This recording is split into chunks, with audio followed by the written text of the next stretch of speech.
Hello दोस्तों, M class पर आपका स्वागत है। फाउंडेशन बेच की इस पांचवी क्लास को लेकर मैं आया हूँ, परसेंटेज की सेकंड क्लास। यहाँ तक तो हम इससे पहले क्या कर चुके हैं वो देखते हैं। तो प्लेलिस्ट में आप जाकर जब देखेंगे तो यहाँ पर आपने रेशियो एंड प्रोपोर्शन देख लेंगे। रेशियो एंड प्रोपोर्शन की 2 क्लास हो चुकी हैं और उसके बाद पार्टनरशिप की तीसरी क्लास हमने ली थी और चौथी क्लास परसेंटेज का कुछ बेसिक और कुछ कन्वर्जन ये कुछ सीखा था। आज हम करने वाले हैं इसी परसेंटेज की सेकंड क्लास को और इसमें अपन क्वेश्चन करने वाले प्राइस कंजम्पशन इनटू एक्सपेंडिचर या इसी पर बेस्ड एरिया के, जहां पर भी दो चीज़ों का प्रोडक्ट किसी तीसरी चीज़ के बराबर होता है वो क्वेश्चन हम करने वाले हैं। उनमें कुछ जैसे कि यहाँ पर मैं बता दूं आपको कि प्राइस और कंजम्पशन में कुछ भी घटता है, कुछ भी परसेंटेज घटता है या बढ़ता है तो ओवरऑल एक्सपेंडिचर पर क्या फर्क पड़ने वाला है वो क्वेश्चन हम करने वाले हैं। तो ये करने से पहले अगर आपने ये क्लासेस सबसे पहले नहीं देखी और फर्स्ट क्लास अगर आपने परसेंटेज की बेसिक क्लास नहीं देखी, बेसिक कॉन्सेप्ट नहीं जाने, तो सबसे पहले तो आपको वो क्लास देखना है। ठीक है, इसके बाद चलो अपन कुछ क्वेश्चन करते हैं, कुछ थोड़े बेसिक से और लेकिन थोड़े से घुमावदार कि एक्चुअल में नीचे किस वो वाली बात है ना सर, परसेंटेज किसके ऊपर निकाला जाए, तो वो क्वेश्चन करते हैं। सबसे पहले फर्स्ट क्वेश्चन दे रखा है जैसे कि if x earns 25% more than y. अगर एक्स जो है वाई से 25% मोर देन, और 25% की तो मुझे फ्रैक्शन वैल्यू कन्वर्ट करना आती है, तो ये होती है 1/4। मतलब कि y से 25% ज़्यादा, मतलब y अगर 4 कमाता है तो x कितना कमाता है, 5 कमाता है। अगर 4 वास्तविक है तो प्लस में 1 करने पर प्लस 1, 25% ज़्यादा, मतलब ये प्लस में ये वाला 1, तो कितना हो गया, 5 कमाता है।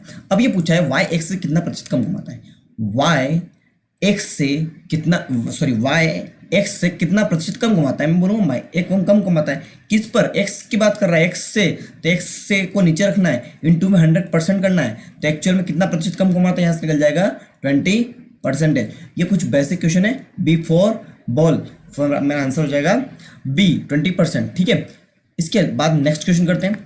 इस क्वेश्चन को आप खुद से भी ट्राई करना ताकि आपको ये पिछला जो मैंने बताया जस्ट क्वेश्चन इसके पहले वाला वो भी आपको रिवीजन हो, उसके बाद मैं इस क्वेश्चन का सॉल्यूशन देना। चलो मैं डायरेक्ट करता हूँ, आप पॉज करके इसको सॉल्व करना। P Q से 6 गुना है, मतलब Q1 है तो इसका P कितना हो जाए 6 गुना, मतलब 6। Q P से कितना कम है, Q जो है P से कितना कम है, 5 कम है, -5 कम है, इनटू में 100%। अगर ये वैल्यू आपको याद होनी चाहिए वैसे तो कि 5/6 किसके बराबर होता है, अगर नहीं याद है ठीक है तो आप क्या करेंगे, इनका मल्टीप्लाई करके 6 से डिवाइड करेंगे, तो ये आ जाएगा मेरे पास 83 2/6, मतलब कि 83 1/3%। ठीक है, मेरे पास आंसर क्या हो जाएगा, मेरे पास D फॉर डन। ठीक है, मेरा आंसर हो जाएगा D फॉर डन। ठीक है, तो इस प्रकार से इस क्वेश्चन को करना था। वैसे ये वैल्यू आपको याद होना चाहिए, ये किसके बराबर होती है, तो आप डायरेक्ट कहेंगे 1/6 के, और मेरे पास क्या है अभी, सॉरी 5/6 के, ये 5/6 है ना, ये 5/6। इसकी वैल्यू डायरेक्ट भी अपन परसेंटेज में लिख सकते थे, लेकिन ये याद नहीं होती है तो याद तो करना पड़ेगी। जिनको याद है वो आपसे आगे निकल जाएंगे। ठीक है, चलो किसी स्कूल में 60% लड़के हैं, 60% क्या है, बॉयज़ हैं, गर्ल्स कितनी है, गर्ल्स तो दे रखी है 972, तो इसका मतलब 40% गर्ल्स के बराबर ही दे रखा है। मैं यहाँ से रेशो अगर अप्लाई करूँ तो ये रेशो पे अप्लाई कर सकते हैं, ये 3:2 में ही तो है।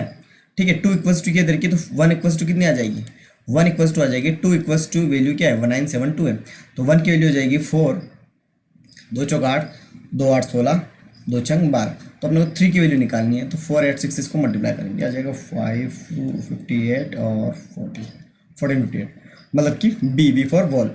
ठीक है, नेक्स्ट क्वेश्चन, इसको भी आप ट्राई करना, फर्स्ट क्वेश्चन के जैसा ही है। अगर किशन की आय राधा कुमारी से किशन की आय क्या है, ज़्यादा है या कम है, कम है। राधा से कितनी कम है, राधा से कम है 16 से। अब 16 से 2/3% की फ्रैक्शन में आपको वैल्यू याद होनी चाहिए, अगर नहीं याद है सबसे पहले ये याद करिए 1/6, मतलब अगर 6 राधा की है तो 7 क्या है, 5 कितनी हो जाएगी, किशन की हो जाएगी, कम है 1, कम है मतलब -1/6 करेंगे ना, तो 5 इसकी हो जाएगी। तो राधा की आय किशन से है, तो राधा की आय किशन से कितनी ज़्यादा है, प्लस में 1 है, प्लस में 1 मतलब कि 1/5 है, किशन से बोला इसलिए किशन से इंटू 100, ये 1/5 तो आपको याद होना चाहिए, थोड़ी देर पहले ही करवाया 20%। तो इस तरीके से कुछ क्वेश्चन थे जो बेसिक्स से। अब अपन एक्सपेंडिचर के कुछ सवाल करते हैं, चलो इसके ऊपर कुछ सवाल करते हैं जो प्रोडक्शन जहाँ पर होता है, ठीक है, जहाँ पर प्रोडक्ट की बात होती है वो क्वेश्चन हम करते हैं। आइए इस क्वेश्चन को करते हैं। इसमें क्या दिया है, अगर किशन क्या है राधा से, चलो ये तो हो गया ना सॉरी, अगर किसी आयत की लंबाई 37 1/2% बढ़ा दें, देखो तो इसके क्षेत्रफल पर क्या प्रभाव पड़ेगा? क्षेत्रफल मतलब ये होता है कहीं कहीं length into breadth equals to area हो रहा है किसका? एरिया किसका हो रहा है? वहाँ पर राइटिंग क्या हो गई मेरी राइटिंग ये, चलो इसको थोड़ा सा इरेज करके सही कर देते हैं, है ना। अगर कुछ ज़्यादा ही फास्ट चलने लग जाओ तो राइटिंग पूरी ही बिगड़ जाती है। पहले तो आपको समझ में नहीं आती होगी, है ना। चलो ठीक है, आप एडजस्ट करना। तो सबसे पहले लेंथ में क्या हो रहा है, जहाँ पर प्रोडक्शन की बात होती है, मैंने थोड़ी देर पहले बताया, वहाँ पर प्राइस और कंजम्पशन इनटू एक्सपेंडिचर है। यहाँ पर बस थोड़ा सा फर्क है, एरिया है। एरिया भी क्या होता है? लेंथ इनटू ब्रेथ किसका? रेक्टेंगल का, इसलिए मैंने ये लिख दी। अब लेंथ में क्या हो रहा है? 37 1/2% की बढ़ोतरी हो रही है, मतलब कि बढ़ोतरी मतलब वृद्धि हो रही है यहाँ पर, ठीक है। परसेंट में क्या हो रहा है? इंक्रीज हो रहा है। तो इस वैल्यू की, इसकी वैल्यू याद होनी चाहिए, होती है 3/8। मतलब अगर लेंथ 8 थी तो अब कितनी हो जाएगी? बढ़ाकर कितनी हो जाएगी? 11 हो जाएगी। 3/8% से बढ़ रही है, 3/8 से बढ़ रही है। 8 थी तो 3/11, 3/8 मतलब कि 3 प्लस करने पर 11 हो जाएगी। वहीं ब्रेथ की बात करूँ तो 20% से डिक्रीज हो रही है। तो डिक्रीज मतलब कि ये 5 थी तो ये हो जाएगी 4। तो ये हो रहा है 8 5, ये हो जाएगा कितना? ये हो जाएगा 8 5 40 और ये हो जाएगा 11 4 44, ठीक है। इस तरीके से हो जाएगा। अब आप यहाँ देख रहे हैं कि 4 क्या हुआ? इंक्रीज हुआ है। किस पर? पहले था 40, अब हो गया 44, ठीक है। तो ये 4 से 44 हुआ, मतलब कि इसका मतलब ये हुआ 4 बड़ा है। तो इंटू मुझे क्या करना है? इंटू 100% करके परसेंटेज निकालनी है। 440 इंटू में 100%, ये हो जाएगा 10 टाइम्स और ये हो जाएगा 10%। ठीक है, ये मेरे पास 10% मेरी वैल्यू आ गई। 10% मतलब ए फॉर आकाश, ठीक है, आकाश चोपड़ा, है ना। ये मेरा आंसर हो जाए। इस तरीके से करना है। तो जब भी कुछ ऐसा प्रोडक्शन हो तो किस प्रकार से अपने को क्या करना है? पहले वाला और उसके बाद नया जो हुआ है वो, उसके बाद उसमें जो टोटल परिवर्तन आ रहा है उसको वैल्यू अपने को निकालनी है। कितना परसेंट परिवर्तन आया उसको देखना है, कितना फर्क पड़ रहा है, डिफरेंस क्या आया, कितना परसेंट डिक्रीज या कितना परसेंट इंक्रीज हुआ है, उसको देखना है। चलो नेक्स्ट क्वेश्चन करते हैं ऐसा ही कुछ। चलो ये आ जाते हैं। कीमत, चीनी की कीमत में 16 से 2 बड़ा प्राइस में क्या हो रहा है? यहाँ पर प्राइस और एक और दे रखी है खपत। खपत मतलब होता है कंजम्पशन। कंजम्पशन कितना है? कंजम्पशन ये हो गया कंजम्पशन, ठीक है। इसको लिख से बराबर में आ रहा है मेरे पास एक्सपेंडिचर, ठीक है। तो अब प्राइस में क्या हो रहा है? 16 से 2/3% की वृद्धि हो रही है। अब 16 से 2/3% आपको मैंने थोड़ी देर पहले पढ़ा है, ये होता है 1/6। मतलब 6 अगर अभी था तो बढ़ा दिया तो कितना हो गया? 6 से 7 हो गया। कंजम्पशन की बात करें तो कंजम्पशन में क्या हो रहा है? 20% कम हो रहा है। मतलब कि 5 था तो ये 4 हो रहा है। ये 6 5 30 7 चौक 28। एग्जैक्टली जो एक्सपेंडिचर में फ़र्क पड़ा है, जो खर्चे में फ़र्क पड़ा है, वो कितना हुआ है? -2 हुआ है। -2 हुआ है किस पर? 30 पर। इंटू मुझे क्या करना है? इंटू 100 करना है। ये हो जाएगा 1/15। और 1/15 की वैल्यू अभी थोड़ी देर पहले मैंने आपको बताई थी, -6/2/3%, क्योंकि माइनस है इसलिए माइनस आएगा। तो यहाँ पर 2 ऑप्शन थे, क्या बदलाव आया? तो देखा कि मैंने कमी हुई है इसलिए माइनस वाला क्वेश्चन आंसर लगाऊंगा, बिफोर बॉल वाला आंसर में लगाऊंगा, ठीक है। चलो ओके, तो ये क्वेश्चन आपको समझ में आया होगा, आई थिंक पूरा समझ में आ गया होगा। नहीं समझ में आया तो एक बार रिपीट देखेंगे तो पूरा समझ में आ जाएगा।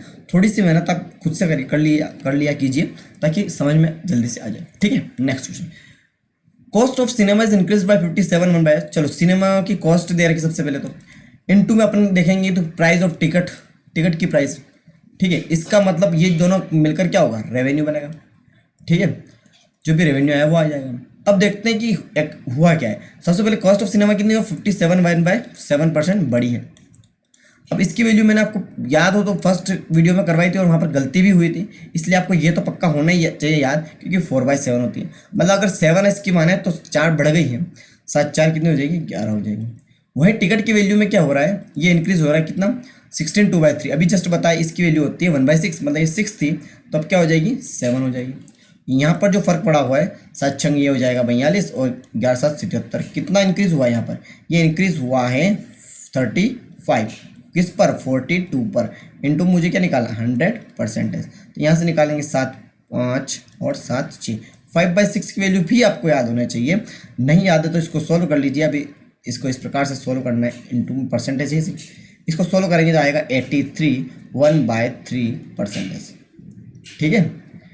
इस प्रकार से इसको क्वेश्चन को सोल्व करना है, ठीक है। पूरा समझ में आ रहा होगा। 1 2 क्वेश्चन और इसको जैसे ही लेते हैं। चलो, अगर किसी वर्ग की भुजा, अब वर्ग स्क्वायर का एरिया पे क्या इफेक्ट पड़ेगा? एरिया होता है साइड इंटू साइड, ठीक है, साइड इंटू साइड बराबर में हो जाएगा एरिया ऑफ स्क्वायर, ठीक है। अब साइड में क्या हो रहा है? 40%, मतलब कि अगर 10 है तो ये 14 हो रहा है। पहले अगर 10 थी तो ये भी क्या हो रहा है 14 हो रहा है। एक्चुअल में क्या हुआ, ये 100 है तो ये हो जाएगा 196। बढ़ा कितना है 96, 100 पर ही बढ़ा मतलब 96% बढ़ा है।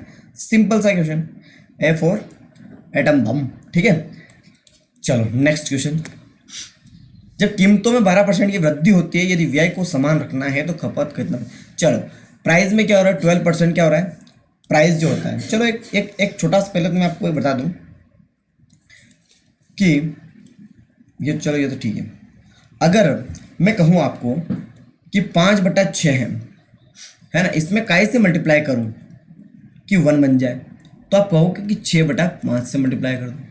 6 से 6 कट जाएगा, 5 से 5 कट जाएगा, तो मेरे पास क्या आ जाएगा 1 आ जाएगा। है ना, आपको समझ में आ रही बात। मतलब मैं क्या कर रहा हूँ, इसको पलट रहा हूँ। ठीक है, ये 5/6 था तो 6/5 कर रहा हूँ।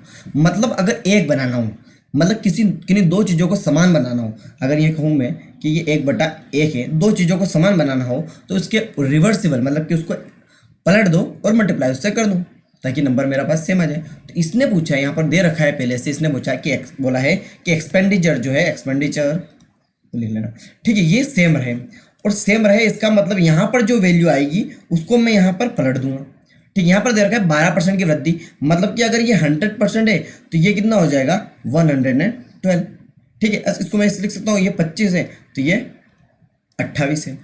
ठीक है, अब मुझे ये बनाना है, एक समान बनाना है, तो मुझे क्या करना पड़ेगा, इसको 28 से मल्टीप्लाई करना पड़ेगा और इसको 25 से मल्टीप्लाई करना पड़ेगा। ठीक है, तो मेरे पास ये दोनों क्या हो जाएगा सेम बन जाएगा, कहीं ना कहीं डिवाइड करने पर सेम बन जाएगा लास्ट में। ठीक है, तो मैंने इसको एक मान लिया फिलहाल के लिए। अब देखो कंजम्पशन में क्या फर्क पड़ा है। कंजम्पशन में ये फर्क पड़ा है कि पहले 28 था, अब कितना हो गया 25, मतलब क्या हुआ 3 क्या हुआ माइनस हुआ, किस पर 28 पर।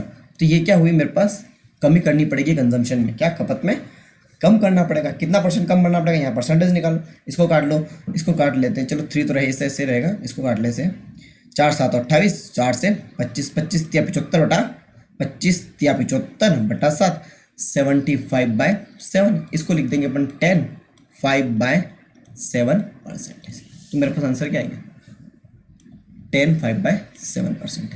तो कुछ इस तरीके से इस क्वेश्चन को करना था। ठीक है, समझ में आ रही मेरी बात। इसको आप समझना एक बार, मैंने क्या बोला है कि किसी चीज़ को सेम करने के लिए मैं क्या करता हूँ, दो चीज़ों को सेम करने के लिए मैं क्या कर रहा हूँ। ठीक है, तो मेरा आंसर क्या हो जाएगा थर्ड 10 5/7%। ठीक है, चलो नेक्स्ट क्वेश्चन। आई थिंक ये क्वेश्चन यहीं पर, आज के क्वेश्चन यहीं पर समाप्त होंगे। आपने अगर फर्स्ट चैप्टर नहीं देखा परसेंटेज, वो देखना, उसके बाद सेकंड देखना और इस पूरी फाउंडेशन बैच को आप फॉलो करना। मेरी गारंटी है कि आपके जो बेसिक कॉन्सेप्ट हैं और बेसिक जो क्वेश्चंस होते हैं वो सारे क्लियर होने वाले हैं। ठीक है, तो फिर मिलते हैं नेक्स्ट क्लास में, उसके लिए बने रहिएगा और आप सपोर्ट जरूर करिएगा, लाइक करिएगा ताकि ज़्यादा से ज़्यादा लोगों तक ये वीडियो पहुँच सके। Thank you for joining us.